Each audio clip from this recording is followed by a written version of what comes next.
Bonjour à tous. Je continue à vous partager des extraits du volume de bioéthique de Monseigneur Elios Greccia. L'avortement eugénique. On procède à l'avortement souvent aussi avec autorisation légale pour empêcher la naissance de sujets tarés ou mal formés ou porteurs d'handicap dans le but d'éviter, dit-on, que ces sujets ne mettent en route une vie non humaine, mais surtout pour éviter aux familles et à la société le poids du sacrifice. Il se distingue de l'idéologie raciste par sa finalité. Pour le racisme, la finalité était la purification de la race. Pour la culture actuelle, il s'agit d'une motivation de caractère socio-économique et même hédoniste. La présence d'une malformation ou d'un handicap n'enlève rien à la réalité ontologique de l'enfant à naître. La société se qualifie par sa capacité d'aider les faibles et les malades, et non pas par son arrogance à en provoquer la mort précoce. La loi sur l'avortement et objection de conscience. La loi qui veut autoriser ou libéraliser l'avortement est contrainte à se démentir et à se rabaisser, renonçant à être égale pour tous dans ce qu'elle permet aux professionnels de la médecine. La conscience et ses exigences de liberté et de vérité.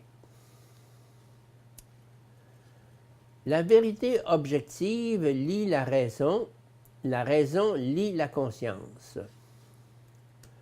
Le jugement de la raison, s'il est droit et sincère, s'il est en outre certain, c'est-à-dire sans élément de doute subjectif, crée l'exigence éthique de ne pas tuer une vie innocente.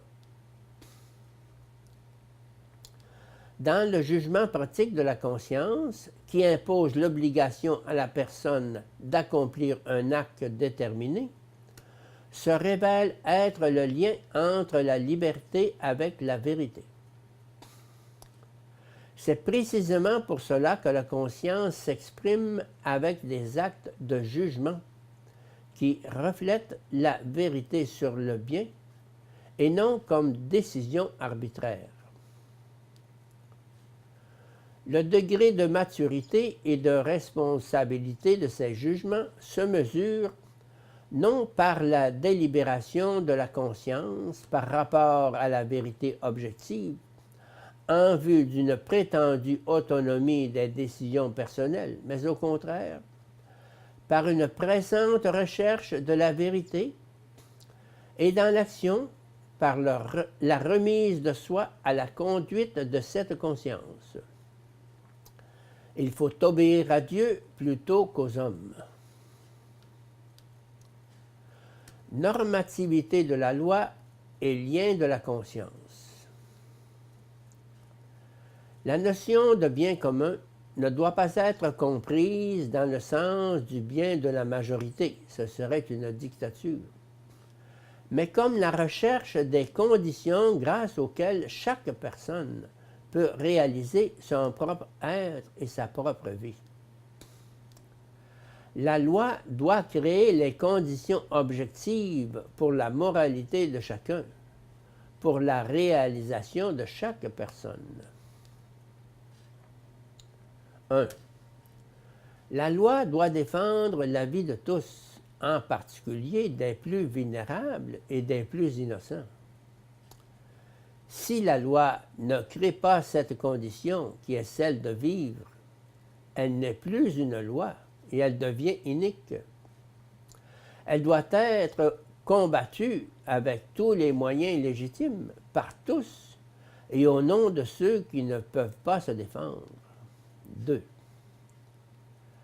La loi ne peut imposer à personne d'ôter la vie à d'autres personnes si ce n'est par légitime défense contre l'agresseur injuste. Elle ne peut encore moins demander au médecin d'apporter sa collaboration pour tuer. De par sa profession, le médecin n'est pas appelé à le faire. La motivation du moindre mal, expression déjà ambiguë en elle-même, ne peut s'appliquer à ces deux cas précédents, parce qu'il n'y a pas de plus grand mal que celui d'ôter la vie. L'objection de conscience est l'avortement volontaire. En tant que médecin, il est, de par sa profession et sa propre déontologie, appelé à soigner et à soutenir la vie et à être respecté dans sa propre autonomie. La méconnaissance du droit à la vie, précisément parce qu'elle conduit à supprimer la personne que la société a pour raison d'être de servir, est ce qui s'oppose le plus directement et de manière irréparable à la possibilité de réaliser le bien commun.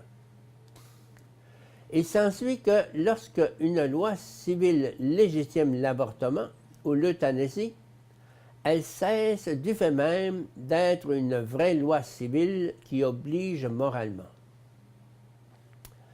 Des lois de cette nature non seulement ne créent aucune obligation pour la conscience, mais elles entraînent une obligation grave et précise de s'y opposer par l'objection de conscience. La figure du père est sous-estimée dans l'attribution de la faculté décisionnelle. Reste tout aussi illicite toute collaboration directe, même si elle est matérielle, non pas intentionnelle.